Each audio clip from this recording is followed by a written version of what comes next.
Hi കൂട്ടുകാരെ, എല്ലാവരും സുഖമായിരിക്കാമെന്ന് വിചാരിക്കുന്നു. ഇന്ന് ഞാനൊരു സ്വീറ്റ് റെസിപ്പി ആയിട്ടാണ് വന്നിരിക്കുന്നത് കേട്ടോ. ഇത് കുട്ടികൾക്കെല്ലാം വളരെ ഇഷ്ടപ്പെടുന്ന ഒരു സ്വീറ്റ് റെസിപ്പിയാണ്. അപ്പോൾ നമുക്ക് വീഡിയോയിലേക്ക് പോകാം. ഇവിടെ ഞാൻ ഒരു പാനിലേക്ക് 2 കപ്പ് വെള്ളം ഒഴിച്ചു കൊടുക്കുന്നുണ്ട്.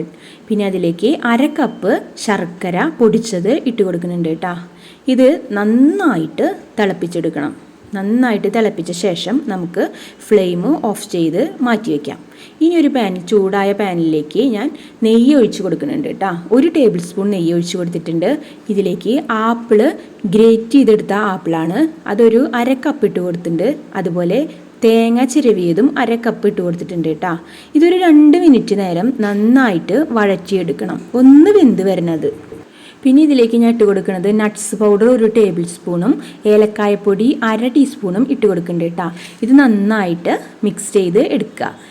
ഇനി ഇതിലേക്ക് നേരത്തെ തയ്യാറാക്കി വെച്ച ശർക്കരയുടെ നീര് ഒഴിച്ചു കൊടുക്കുന്നുണ്ട് കേട്ടോ. ഇതിപ്പോൾ ഇതിൽ കല്ലൊന്നും ഇല്ലാത്ത ശർക്കര നീരാണ്, അതുകൊണ്ട് ഞാൻ അത് അങ്ങനെ തന്നെ ഒഴിച്ചു കൊടുക്കുകയാണ്. നിങ്ങൾക്കത് കല്ലൊക്കെ ഉണ്ടെങ്കിൽ അരിച്ചിട്ട് വേണം കേട്ടോ ഒഴിക്കാനായിട്ട്.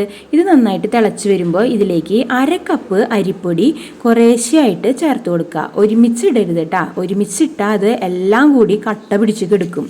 ഇപ്പം ഇതേ പകുതി ചേർത്ത് കൊടുത്തിട്ട് നന്നായിട്ട് അതിലെ കട്ടകളെല്ലാം ഉടച്ച് നന്നായിട്ട് എടുക്കണം കേട്ടോ. ഇതിൽ തന്നെ കിടന്ന് നന്നായിട്ട് കുക്ക് ചെയ്ത് വേവണം. ഈ അരിപ്പൊടി കണ്ട ഇതുപോലെ ഉടച്ചെടുക്കുക കേട്ടോ. ഇങ്ങനത്തെ ഈ പരന്ന കയ്യിലാവുമ്പോൾ നമുക്ക് എളുപ്പത്തിൽ ഇങ്ങനെ ഉടച്ചെടുക്കാൻ പറ്റൂട്ടാ.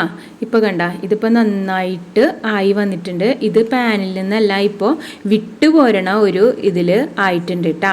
ഈ സമയത്ത് നമ്മൾ 1 ടേബിൾ സ്പൂൺ കൂടി നെയ്യ് ചേർത്ത് കൊടുക്കുക. എന്നിട്ട് നന്നായിട്ട് ഇളക്കിയെടുക്കണം, കൈ ഇടുക്കാതെ ഇളക്കിയെടുക്കണം കേട്ടോ. കണ്ട ഇതുപോലെ ആയി കിട്ടണ വരെ ഇളക്കിയെടുക്കുക. അവസാനം അതിൻ്റെ നെയ്യൊക്കെ തെളിഞ്ഞ് വരും. അപ്പം നമ്മൾ ഫ്ലെയിം ഓഫ് ചെയ്ത് തണുക്കാൻ വെക്കണം. അപ്പം നമ്മുടെ പലഹാരം ഇവിടെ റെഡിയായി വന്നിട്ടുണ്ട്. നമ്മുടെ മക്കൾ സ്കൂളിൽ നിന്ന് വരുമ്പോഴൊക്കെ കൊടുക്കാൻ പറ്റുന്ന ഒരു ഹെൽത്തി ആയ പലഹാരമാണ് കേട്ടോ ഇത്. അപ്പോൾ എല്ലാവരും ഇതൊന്ന് ട്രൈ ചെയ്ത് നോക്കുക. വീഡിയോ കാണുന്ന എല്ലാവരും സബ്സ്ക്രൈബ് ചെയ്യാതെയാണ് വീഡിയോ കാണുന്നതെങ്കിൽ ഒരു സബ്സ്ക്രൈബും ലൈക്കും കമൻറ്റും ചെയ്യാൻ മറക്കല്ലേ കേട്ടോ. അപ്പോൾ മറ്റൊരു വീഡിയോയിലൂടെ വീണ്ടും കാണാം. ബൈ.